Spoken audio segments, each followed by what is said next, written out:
नमस्कार। मैं डॉक्टर भवशेखर, सहायक आचार्य राजनीति विज्ञान, राजकीय मीरा कन्या महाविद्यालय, उदयपुर, राजस्थान। आज आपके समक्ष तृतीय वर्ष कला राजनीति विज्ञान के प्रथम प्रश्न पत्र अंतर्राष्ट्रीय संबंध के अंतर्गत निशस्त्रीकरण, जिसे कि हम लोग अंग्रेजी में डिसआर्मामेंट के नाम से जानते हैं, के संदर्भ में उसका जो आधारभूत परिचय है के बारे में बात करने के लिए हाजिर हूँ। विद्यार्थियों, हम जानते हैं कि दुनिया में जो विनाशकारी युद्ध हुए उनके पीछे राष्ट्रों के मध्य होने वाला जो एक शस्त्रीकरण की प्रतिस्पर्धा थी, हथियार बनाने की होड़ थी, वो एक प्रमुख कारण रही। चाहे प्रथम विश्व युद्ध की बात करें या द्वितीय विश्व युद्ध की बात करें, इन सब के नेपथ्य में या इनके पीछे कहीं ना कहीं जो प्रमुख कारण था वो व्याप्त हथियारों का जखीरा था, जिसने कि इन विश्व युद्धों को भड़काने का कार्य किया।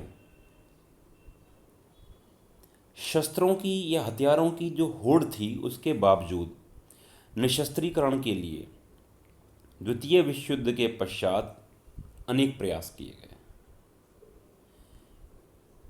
ऐसा नहीं है कि जो प्रयास थे वो केवल द्वितीय विश्व युद्ध के पश्चात ही हुए। इस दिशा में प्रयास द्वितीय विश्व युद्ध के पूर्व भी हुए, किंतु उन प्रयासों को एक गति द्वितीय विश्व युद्ध के पश्चात प्राप्त हुई। जब हम बात करते हैं कि जो निशस्त्रीकरण है उससे क्या अभिप्राय है, तो निशस्त्रीकरण का जो अर्थ है शाब्दिक रूप में, वह है शारीरिक हिंसा के प्रयोग के समस्त भौतिक और मानवीय साधनों का उन्मूलन करना। अर्थात यह एक ऐसा कार्यक्रम है जिसका उद्देश्य हथियारों के अस्तित्व और उनकी प्रकृति से उत्पन्न जो विशिष्ट खतरे हैं उनको सीमित करना, हथियारों की सीमा निश्चित करना, उन पर नियंत्रण करना, उन्हें घटाने या सीमित करने का जो विचार है उसको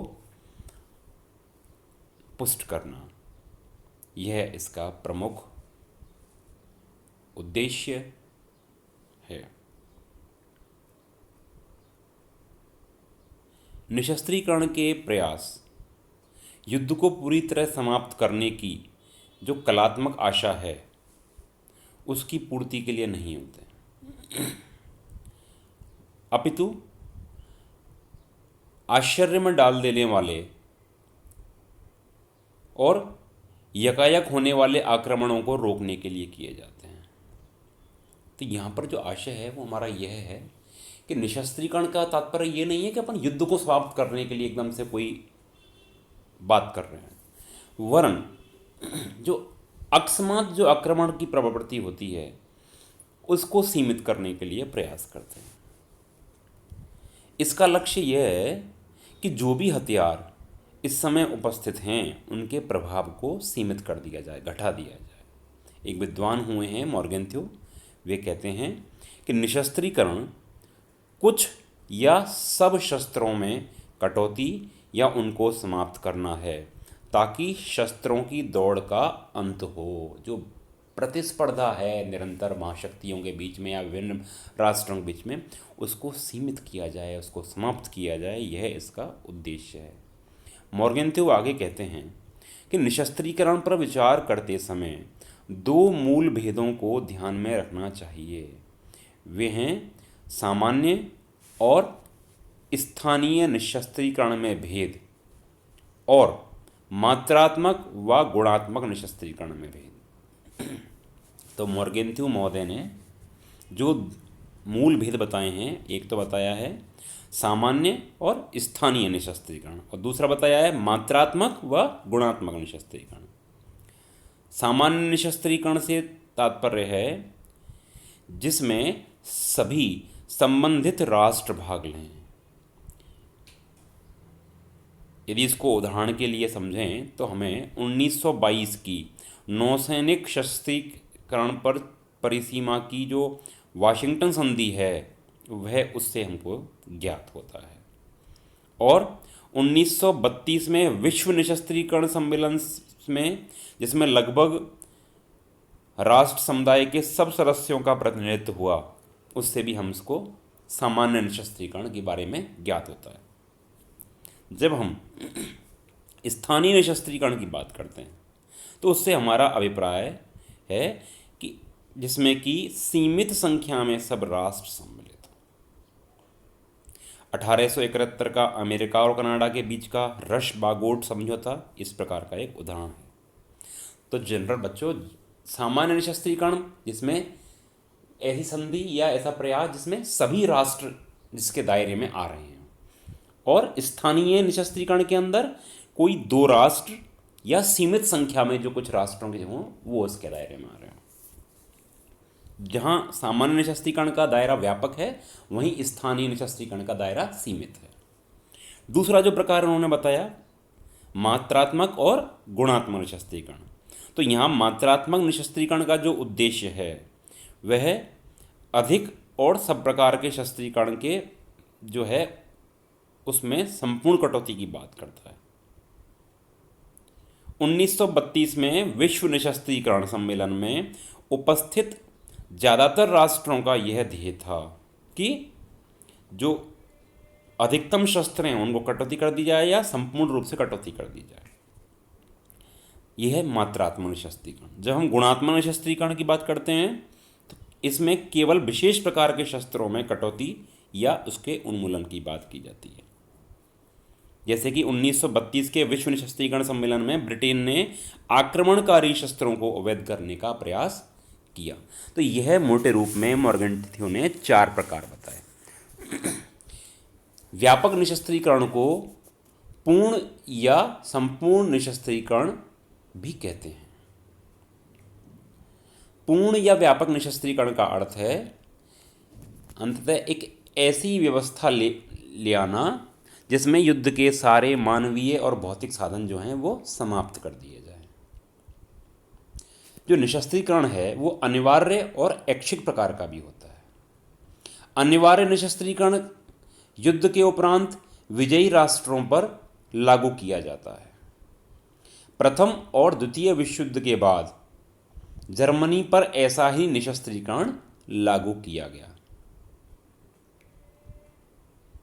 यदि राष्ट्र स्वेच्छा से अंतर्राष्ट्रीय संधियों द्वारा निशस्त्रीकरण स्वीकार करते हैं तो उसको ऐच्छिक निशस्त्रीकरण कहते हैं।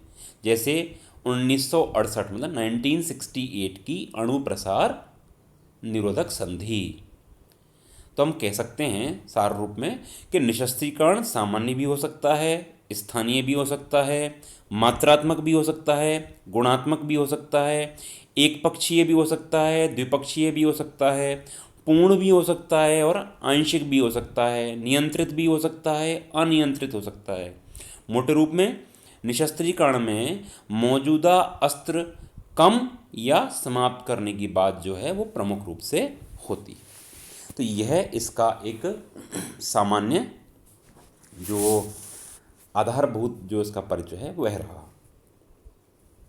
अब बात करते हैं कि निशस्त्रीकरण की आवश्यकता क्यों। तो निशस्त्रीकरण को शांति का एक साधन समझा जाता है। निशस्त्रीकरण का प्रयोजन राष्ट्रों को लड़ाई के साधनों से ही वंचित कर देना है।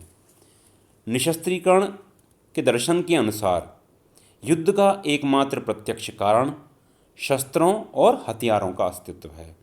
निशस्त्रीकरण का सिद्धांत इस कंसेप्ट पर खड़ा हुआ है कि शस्त्रों के कारण युद्ध न केवल भौतिक दृष्टि से संभव हैं बल्कि राजनीतिक दृष्टि से भी संभावित बन जाता है।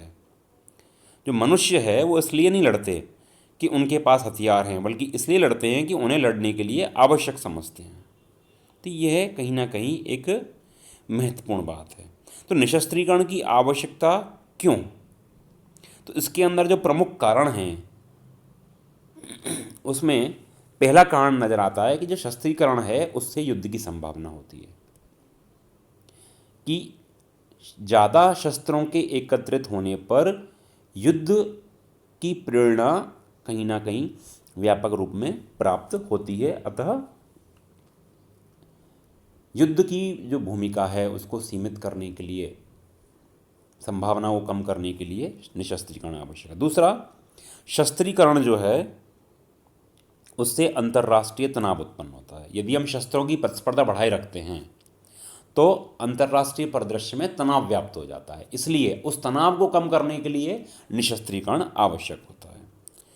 तीसरा जो कारण है वह है कि शस्त्रीकरण पर असीमित व्यय से जो लोक कल्याणकारी कार्य हैं उनकी उपेक्षा होती है। निस्वाभाविक है, जब हथियारों का जो उत्पादन है वह ज़्यादा होगा तो जो पैसा जन कल्याण पर या लोक कल्याणकारी कार्यों पर खर्च होना चाहिए वह वहाँ खर्च ना होकर के हथियारों पर खर्च हो जाएगा। इसलिए इस अपव्यय को रोकने के लिए हमें निशस्त्रीकरण करना आवश्यक प्रतीत होता है।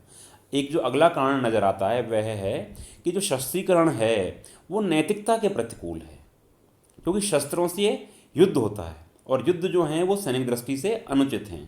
जो लोग युद्ध के नैतिक औचित्य में विश्वास रखते हैं उनका कहना है कि हथियार रखने का अर्थ है युद्ध की एक मूक स्वीकृति प्रदान करना। तो इससे कहीं ना कहीं नैतिकता का पतन होता है। इसलिए नैतिकता को स्थापित करने के लिए, राष्ट्रीय सुरक्षा प्रदान करने के लिए, शांति की स्थापना के लिए जो है निशस्त्रीकरण आवश्यक है। अगला कारण नज़र आता है वह है कि शस्त्रीकरण से अन्य देशों में हस्तक्षेप बढ़ता है। स्वाभाविक है, जब आपके पास हथियार होते हैं तो आपकी जो युद्ध करने की प्रवृत्ति है वो अभिवृद्ध हो जाती है, बढ़ जाती है और आप किसी दूसरे देश में हस्तक्षेप करने लग जाते हैं। यदि एक राष्ट्र के पास में ज़्यादा हथियार हैं तो वह दूसरे राष्ट्र में दखल देने का प्रयास करेगा। तो ऐसी परिस्थिति में उसको सीमित करने के लिए जो निशस्त्रीकरण है वह आवश्यक प्रतीत होता है। अगला जो कारण नज़र आता है वह है कि शस्त्रीकरण से आर्थिक विकास का मार्ग अवरुद्ध हो जाता है। बिल्कुल सही बात है कि जब हथियार बनाने की प्रतिस्पर्धा होगी तो आर्थिक प्रगति, प्रति व्यक्ति आय बढ़ाना, विकास की अवधारणा ये कहीं ना कहीं सीमित हो जाएगी, अवरुद्ध हो जाएगी। इसलिए ऐसी स्थिति में हमको निशस्त्रीकरण आवश्यक होता है ताकि हमारा धन और ध्यान दोनों ही विकासात्मक प्रवृत्ति की ओर उन्मुख हो सकें। एक जो कारण है वह है कि शस्त्रीकरण जो है वो मृत्यु का पैगाम है। स्वाभाविक है, हथियार होंगे तो बर्बादी होगी, मृत्युएं होंगी, जाने कितने लोग काल के ग्रास बन जाते हैं। ऐसी स्थिति में आवश्यक है कि निशस्त्रीकरण की अवधारणा अपनाई जाए ताकि जो मानव जाति है उसको सुरक्षा, उसको जीवन प्रदान किया जा सके। और उपनिवेशवाद व साम्राज्यवाद का अंत करने के लिए भी निशस्त्रीकरण की अवधारणा आवश्यक प्रतीत होती है। तो ये प्रमुख कारण हैं। इन सब कारणों से हमें कहीं ना कहीं जो है निशस्त्रीकरण की आवश्यकता प्रतीत होती है। हालांकि कुछ विद्वान हैं वो कहते हैं कि निशस्त्रीकरण उचित नहीं है क्योंकि निशस्त्रीकरण से वैज्ञानिक और तकनीकी प्रगति जो है वो अवरुद्ध हो जाती है, निशस्त्रीकरण से आर्थिक मंदी आती है, निशस्त्रीकरण जो है उससे युद्ध अधिक होने की प्रवृत्ति बढ़ती है। तो ये कुछ लोगों की मान्यता है, लेकिन यह हमको जो है उचित प्रतीत नहीं होती। अब बात करते हैं कि निशस्त्रीकरण के मार्ग में बाधाएं क्या हैं। तो कुछ बाधाएं या अवरोध निशस्त्रीकरण के मार्ग में हमको नजर आते हैं। पहला आता है प्राथमिकता का प्रश्न, कि निशस्त्रीकरण करना समुचित है, उचित है, अच्छी बात है, लेकिन पहले कौन करे, पहले कौन सा राष्ट्र जो है इस बारे में पहल करेगा, यह प्रमुख बात है। तो यह एक जटिल प्रश्न है। जो राष्ट्र इतना बड़ा साहस उठाए और इसकी राह पे चले। दूसरा, अनुपात की समस्या, कि किस अनुपात में निशस्त्रीकरण किया जाना चाहिए ताकि एक राष्ट्र की सुरक्षा और वैश्विक शांति दोनों ही बात बैलेंस की जा सके। तीसरा, राष्ट्रीय हित।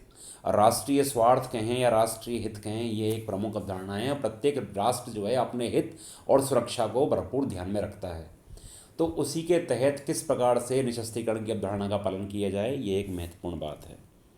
राष्ट्रवाद और संप्रभुता, ये भी एक वास्तव में एक बड़ी अवरोध है कि जो राष्ट्रवाद की अवधारणा है या संप्रभुत्व संपन्न राष्ट्र की अवधारणा है, वे कहीं ना कहीं निशस्त्रीकरण के मार्ग में बाधा खड़ी करती है।